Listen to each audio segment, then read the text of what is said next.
Hello and welcome to this video. My name is Barry Beckham and here we're looking at the radial filter in Adobe Camera Raw.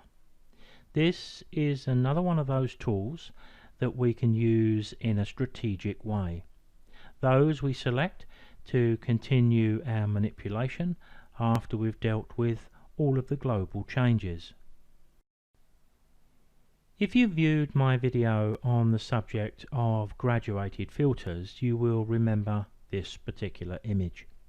We're going to take a look at this in a moment or two with the radial filter. The radial filter is located very close to the adjustment brush and the graduated filter. And when I select it, the options all open up on the right hand side and it works in an identical way to these other two tools. So what I can do is just click and drag and I can make any oval circular shape that I wish. Just like the other two tools, I can pick up the pin and I can move it around. I can select the radial filter and either go to new, or I can just go over here and click and drag and I produce a second. This one is now live. This one is now turned off, and when I hover over the pin you get to see the mask as well. We delete them in the same way, just highlight them and hit the delete key. So let me go back to this one and let me show you how it works.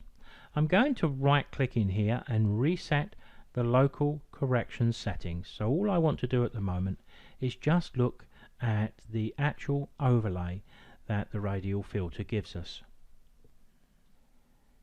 Now when I draw the radial filter, if I was to choose to hold the shift key and click and drag, I get a perfect circle. But once I release my shift key, I can change the shape of the oval or the circle in any way I choose. As you can see, I can stretch it out either side and top and bottom and move it around, and I can even break the edge of the image, and sometimes we may want to do that. If we're just trying to affect the outer corners of our image, then that may be exactly what we need to do. I'm going to delete this just for a moment because there's another quick and easy way to put an oval over the entire image, and that is to double click, and there you can see it created instantly. Let's move over to the right hand side and down the bottom. You can see we've got range mask. I demonstrated this with the adjustment brushes, so it works exactly the same here as it did there. I think we need to look here though. I'm going to go down and turn the mask on just for a moment. There we can see the mask. We've got a feather of 40 set in the overlay at the moment, and you can see the effect of that. If I were to drop the feather down to 0, well, you can see the effect of that, and way up to 100 and the effect of that. So let's get it down here somewhere. There's nothing that's set in stone here. You'll also notice that we can affect the outside of the oval or round shape, or in fact the inside. It works the same both ways. I'm going to concentrate on the outside. So just for a moment I'm going to remove the mask, and the overlay can be removed from screen exactly as the others could. We can either untick the box or just touch the V key. Now I think touching the V key may be useful here because we're going to make a change. While I was using this image to demonstrate the graduated filter, I did notice that it had a weakness around probably all four edges. So I've not applied the radial filter to this image before I've sat down to record this video. So let's hope I'm right.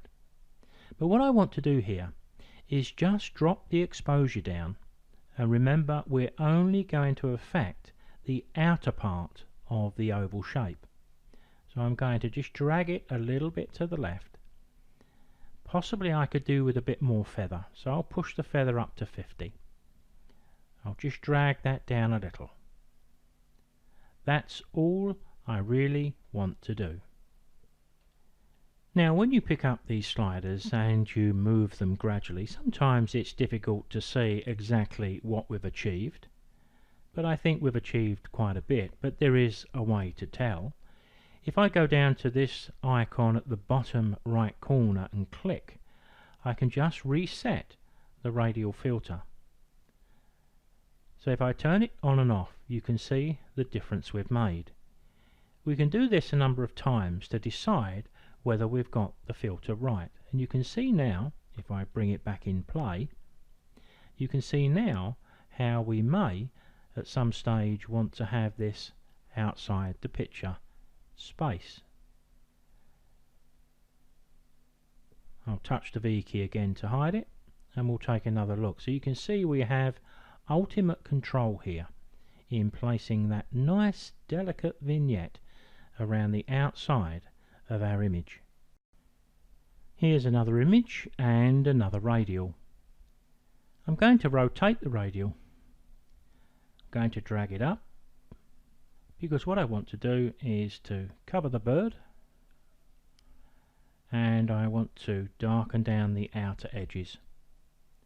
Once I've got it into place, remember the feather's going to remain at 51. I'm going to touch the V key. I did take my exposure away, so I can now look at applying that. And sometimes it's not a bad thing to overdo things just to see where the edge is, and I think that looks pretty good. Not quite as far as that, but certainly something like that. And while we've got the filter, maybe we could just take a bit of saturation away from the edge so we don't have it quite so dominant with the colour green. We do have a little bit of yellow here, but I don't mind being attracted there because that's very close to the head of the bird. But of course the real power of these tools is even after we've made our changes here, we can hit the V key and we can adjust them. So if we want to make them a bit tighter because we feel we haven't got it quite right, we've got the opportunity to do just that. We can move it around just as you can see here. Look at a before and after. Maybe I've gone a little too far. Let's back off a little bit. And that's another great thing about working in RAW, because we can always come back in tomorrow and adjust an edit we made today. Here's another image where we have clear weakness around the outer edge. I've selected my radial tool. I've left the previous settings in place. I'm just going to double click and there it is. Let's hit the V key and take a look at a before and after, and that was virtually straight out of the box. I'm sure with this image we could probably go a little further. And I think I've knocked the pin off. Yes, nothing happens. So if any time you move the sliders and nothing happens, then just go back to the pin and liven it up. That's what I was looking for. So there we have a very simple, but look at the effect it has on the image. Now I don't think it's an exaggeration to say that I think probably 7 or 8 out of 10 images I manipulate, I add a tiny bit of vignetting around the edge of the images, and I usually choose to do it with the radial filter. Here I have another seascape, fully completed, but it just needs those corners held in nicely. I've got a radial filter in place and I've got it hidden. Drop the exposure down just a little bit, and once again a significant improvement to the image,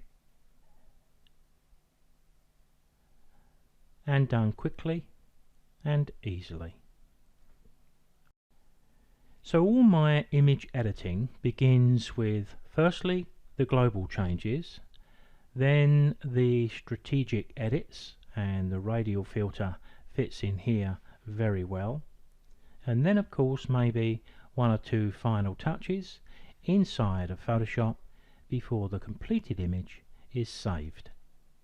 So let's assume your practice is similar to mine, that once I've completed the image I'll save it as a JPEG with a quality level of 12, which is the maximum.